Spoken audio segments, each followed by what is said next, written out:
Hi folks, let's try something different today. Welcome to my character rant. All too often, after digesting a juicy piece of media, games, movies, animes, I'm left disappointed with the protagonist or the key characters, the pillars of the story. I'm obsessed with characters. My close friends know this, and you might have glimpsed while watching my YouTube videos.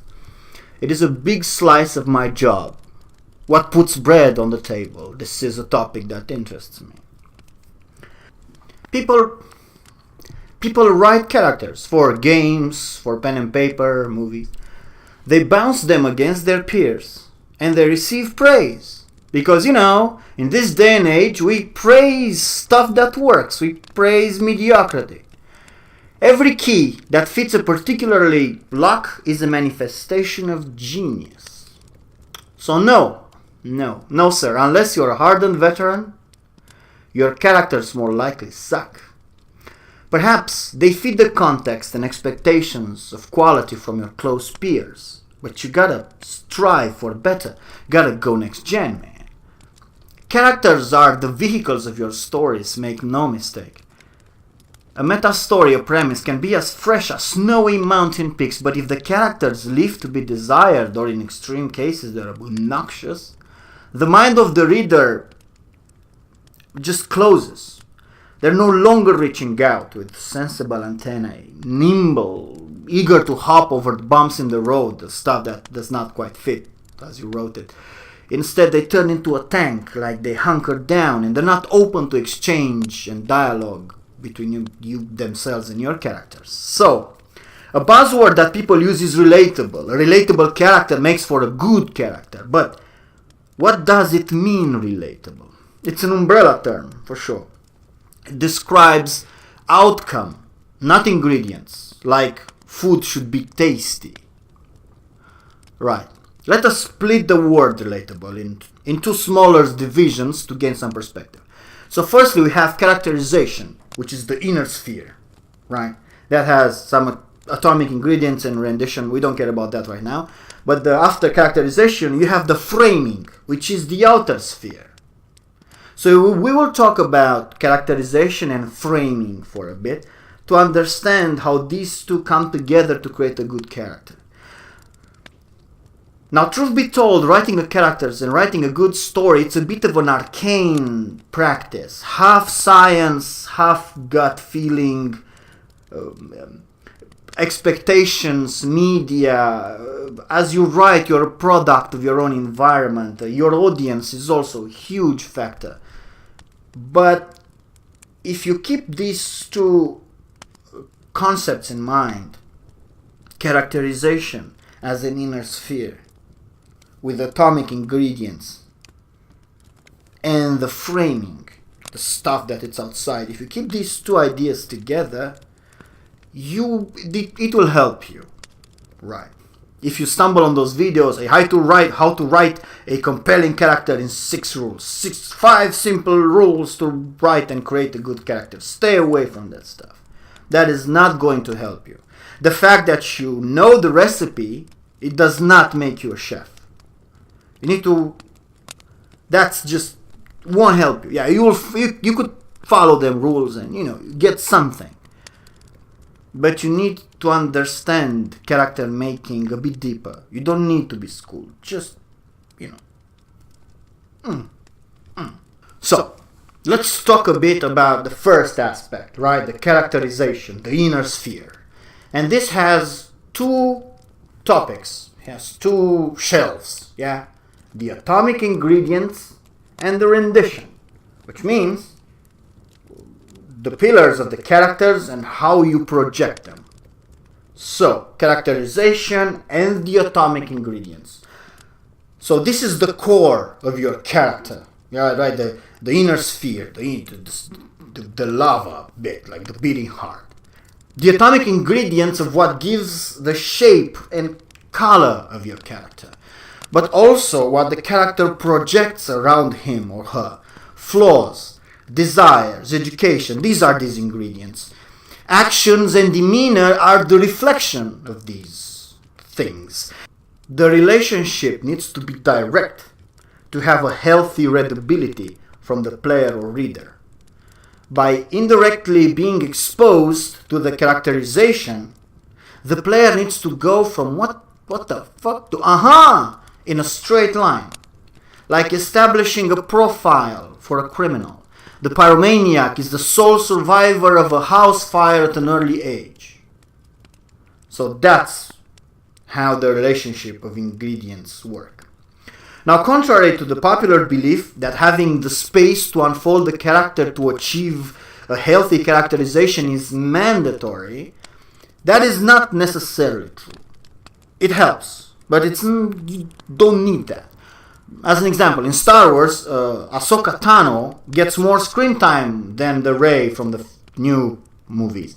As such, the belief is that she had more time in the oven. But that is a bit of a fallacy, because for a while she was quite underwritten and not a very good character, to be perfectly honest. But what I'm trying to say is that you don't need time to establish a character. Comic books do this brilliantly. With just a few pages and a few dialogue exchanges, the heavy lifting is done by movement, animation, posturing, gesturing. These tools are very effective. In fact, spoken words, dialogue that you throw at the players is usually background noise. Players rely more on what they observe than what they're being told. So when it comes to characterization, certain traits are more important than others, for sure. Flaws sit at the top of everything. Skill comes shortly after. And by skill, I mean job, competency. Like that's the carpenter, that's the woodmaker. So these two are the yin and yang. And they swirl endlessly at the core of each character. With these in place, the character basically writes itself. You don't need backstories of previous deeds. Nobody cares. You need to first open the reader's appetite for these things to find out about that character. You can't shove it down their throats. What happened in the past only serves the player who tries to explain the questions of the present. Right. No complicated relationships. The character should be able to exist in a little vacuum, especially in a dynamic environment like tabletop RPGs. Flaws, desires, skills, fears. These are the important ingredients to tick when making a character. But that is just the tip of the iceberg. This is the framework, the skeleton of the character. So establish these things. Don't go for the outrageous bullshit. You're not 12. Keep stuff grounded, eh? Look at normal people. Learn from them how to structure motivation. That is the key. The characters must be firstly understood by the player, right? You need him to be basic. You can build and complexify the character later on, but for now, work with the atomic ingredients. These flaws, desires, skill. Steer clear of the edge dark, strong and brooding bullshit. Hitler was horrifying without icy glances from inside the never-burning spiky armor. Google Hitler. Get put on the same watch list I am. So these are the atomic ingredients for characterization. Set these things straight. Simple, easy to understand. Now let's talk a bit about rendition. Rendering is what the character projects outward. Yeah, the source of projections being the ingredients, right?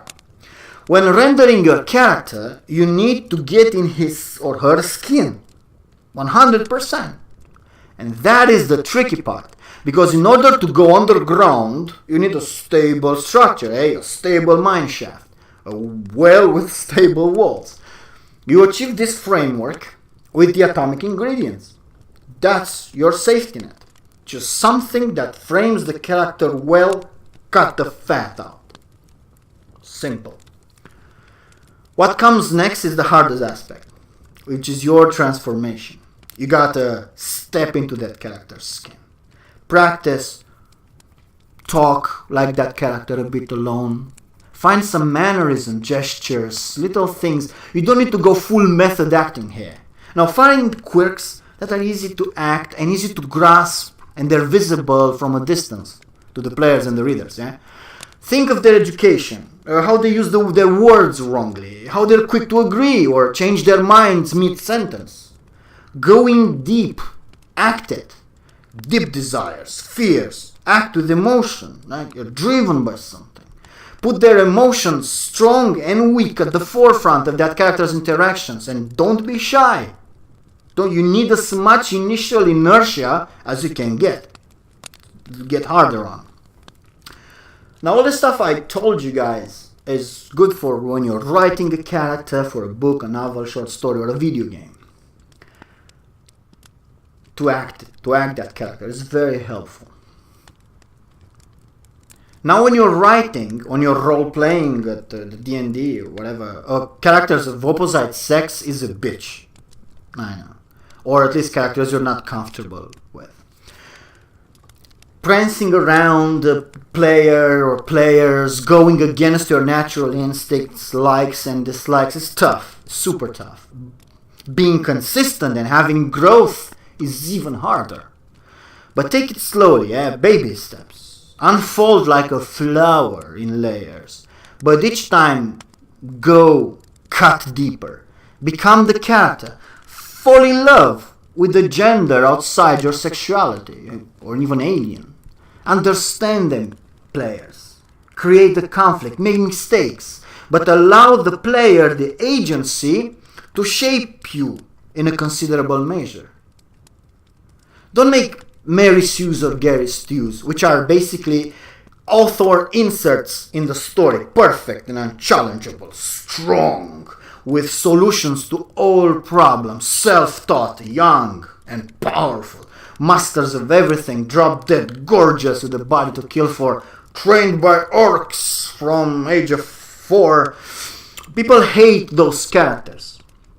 They hate them because they already know they will win those characters in all situations and that there is no growth in them. They are already at their destination. The pleasure is to watch the boxing match, yeah? In our case, the character arc, the character growth. To see stuff unfolding, witness that is more valuable to them. Not knowing the outcome is very valuable. That's why people hate spoilers, man. They want to go through the experience. They want to make the predictions. Have some of them predictions met. Misread situation. Understand that you misread that situation because of those things that threw you off your loop. That's the mental heroin. That's what keeps people hooked to events unfolding, characters, shows. Keeps them awake at night to see what happens in some video game. Now the easy way is to look and draw heavily from the characters you are intimate with. Yeah? Be them from movies or games or animes, whatever. So take that character that you like, understand and comprehend molecularly and use that. Yeah? Expand on it later. Don't be stupid. It doesn't matter if the character is original or not. By your rendition, it's going to change it drastically. What you can conjure, but you have to understand what you can conjure in 30 minutes will be automatically shit next to an established character that has been chewed by an authors or a number of writers for years. Trust me. People might say, hey, that's X crossed with Y. I see what you're up to. That's perfectly normal. It's perfectly normal. Even if it's an original character, you're gonna be judged like that. People's brains work feverishly to put everything in place, to establish patterns and label everything. That works to your advantage, actually. It means that they will use that emotional baggage when interacting with your character as well. So it's a win-win. Start small. Expand later. Take something you're comfortable. Take something you can be consistent and put layers on top of it. You'll see. 100% it will hit home. Now, let's move on from the atomic ingredients and the rendition of the character. Let's talk a bit let's talk about the last aspect, which is extremely important again, framing. So we had the characterization until now with the atomic ingredients, yeah, and their projection, yeah. And now we'll talk about framing. And framing is the last part. I'm gonna leave you be after that. So what is framing? This is the feedback of the character interactions with the locale and fellow actors and characters. Yeah, it is both the sum of their existence up to that point and telltale signs of what is to come. That is framing. Framing is what the player will use as a guideline unknowingly, and will create anticipation, the what the hell moments, and will also allow him or her to start reading and understanding the character. This aspect is of paramount respect. No matter how cool and awesome and creative characters is, without proper framing it will fall flat. People will pass by it, won't care to look deeper into it. It has nothing to do with your ability to act or perform, like we talked about in rendition, but it requires a bit of thinking ahead, or build things in such a way to allow growth, to keep things ambiguous enough for the player to create their own details. Like in Lost, it is called the Kelvin ball storytelling method. Throw enough random shit in the framework, and the player or the reader will be engaged, surprised, will attempt to make sense of these random elements. Results, mileage will vary on this method, but there are no rules when it comes to framing, yeah? No rules. Go full commando. Go crazy. Well, crazy but simple. You can build a total structure, not a very complex one. You don't need to have everything. This Calvin ball storytelling helps you because you don't need to figure out everything, right? You just put your pillars, you create enough space between them, and then you sometimes throw some random stuff. The energy, or you didn't thought too much about this particular character. But then again, this has short legs, yeah? When you wrap up all these random bits together, it's gonna be crazy. So framing means the character's family, lair, modus operandi, reputation, recent deeds, education, his advice, what he tells other people, and knowledge. Everything that gives the player a point of reference when it comes to that character. That is the framing, yeah? Stuff that you see in the distance or you hear people talking about the character. Now, an easy method to establish framing is this rule. What the character says, what other people say about the character, and what the character does, yeah? With all these three, will depict, even if these three depict a different character, that is fine. It's true. That's how it is with people. The reality of this character is framed between these three pillars. The real self, it's here. The soul of the character. The players will be led here, and they only need to search for truth here. Now, a metaphor for framing is like an expedition to the North Pole, where the unconquered North Pole is the character, and yes, locations are characters. You have to treat them as such.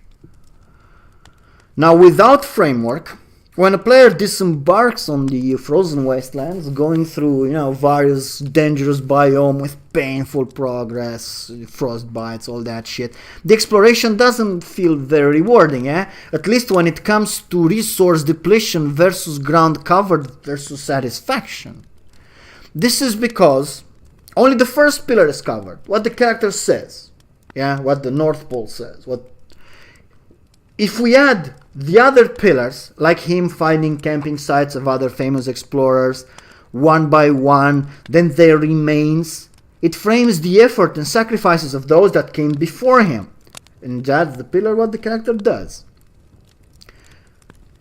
But if you also find some journals of other explorers, or stumbles on some crime scenes where, those elements outline the trials and tribulation, this is what the character says, it will make the journey from a grueling and pointless trek into an episode of discovery of self, prevailing where better people failed. So this framing makes or unmakes your character. Is that character a mentor? helping you understand how impactful you are in a context. Is that character a victim of circumstance or whatever? Framing it will give it weight, beyond his or her atomic ingredients, which are not transparent to the player. They will become a conduit of story and context. Now, frame that sucker. Help the player understanding the... Hey man, do you mind if we talk? Whoa!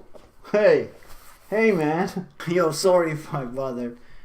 Oh yeah, dude, what's up? I have, I'm having some troubles. Do you remember I was telling you that I was about to go to Greece to see my sister? Oh, your sister, yeah. How is she? Is she feeling better? Not really, man. No, she's getting worse. Oh, shit, man. Yeah, well, I need a favor, bro. Okay. Yeah, see, my project got delayed, man, so we won't receive the project bonus this month. Which means I'm screwed because I can't buy my tickets. Because you gotta buy them in advance and shit. Mm-hmm. So I called my brother and he's knee deep in some bullshit with car repairs. Oh shit. Yeah, he got in an accident. Car accident? Yes, it's nothing major. Oh my god, is he okay? Yeah. But he didn't have insurance, man, and now he's super fucked. Like he has to pay damages for the other guy's car. And it's an expensive car, dude. Like, it's high-end BMW bullshit, man. So, he can't loan any money. Yeah, man, and I can't ask my parents. Okay, shit, man. How much do you need? 500 euros, is that okay? Is that cool?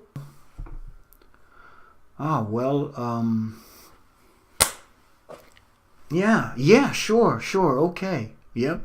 Thanks, man. I appreciate the help. Right, I'll go wash and eat something. Let me know when you wire the money, eh? Alright. Will do. Cool. Can you close? No, that's okay. Okay, sorry about that. Right, so that's all the rule talk, yeah? These things, characterization and framing, need to go hand in hand. Doesn't matter how well rendered a character is, how eloquent, how much it explains himself, how his backstory makes sense in context, how clear is the goal. Without proper framing and emotion on display in the rendition, it doesn't leave a lasting mark. It does not really intrigue us. It works, but it kind of sucks. It's just... The fuck you doing on the dark, man? No, it's okay. No, I'm just... Were you practicing for Dungeons and Dragons? I'm doing my YouTube thing. Sorry about that. Casting your spells, Dungeon Master?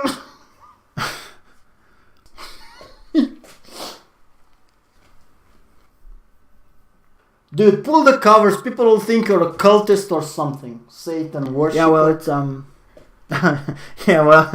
It's a discussion by the fire thing. It needs to be dark. Sucks. Oh shit, dude, this place is a fucking mess. Why don't you clean it up? Yeah, I've been busy. I've been away. Sorry. This weekend though. What are you saying? You sleep all weekend? I'm tired. Yeah, okay.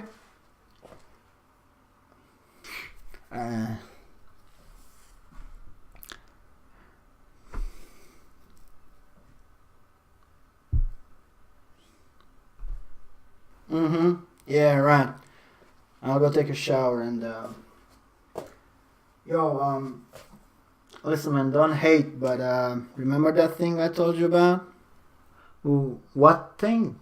What do you mean? Yeah, I messed it up.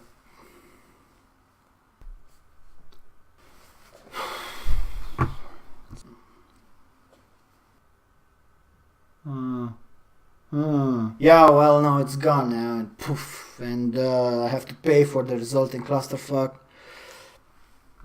Oh, yeah, sure. You need money? Huh? No, bro, I'm not I'm not making loans. No, screw that. Okay, shit. Okay, tell me. How can I help? How can I help? So I figured I gotta cut expenses, you know. Do you mind taking care of the groceries for a month or two? Oh. Like, you know, until I can get back on my feet, gotta get some money in my wallet. Oh, sure thing, man. Yeah, no worries. Yeah, I'm selling the car. Fuck my life. I canceled my holiday trip. Ah, that sucks, dude. You're sure about the car, though? Yeah, man. I don't know what else to do. Shit. Much appreciated, man. Thanks. I'll hit the showers. Thanks a lot. Yo, you wanna play some League of Legends later? I don't know, man. I gotta finish this thing, then I gotta edit it. It's gonna take some time. Oh, that'll take time. Yeah, Right. sorry, it's gonna take a bit. Yeah, man, cool. I'll get out of your hair. What's left of it? Dick. Bald eagle. Woo! Close. Can you close there? Thanks. Right. Now, if the character has even a brief exchange, a small measure of evolution during that exchange, or demeanor, more personality, if it comes in your comfort zone, just a bit, has its own opinions, but it also keeps enough things for himself to project a modicum of depth, and it's prone to emotion. It is an improvement. It is. It is more relatable. So don't waste precious time with geopolitics that makes sense, realistic motivations that make sense on more than one level, like family, how many elves are in his village, what machinations she made to get where she is. Like, screw that, man. Screw that. That's fat. Right? You need to trim that shit. Even from a brief exchange, you don't need two TV seasons to establish a baseline. We are complex creatures, but we are perceived as simple. The structure outside needs to be simple, readable, accessible, but what lies underneath, well, no one knows. Not even you. Midichlorians be damned. Now, thank you for stopping by. Go out there, listen, and share the stories or the knowledge.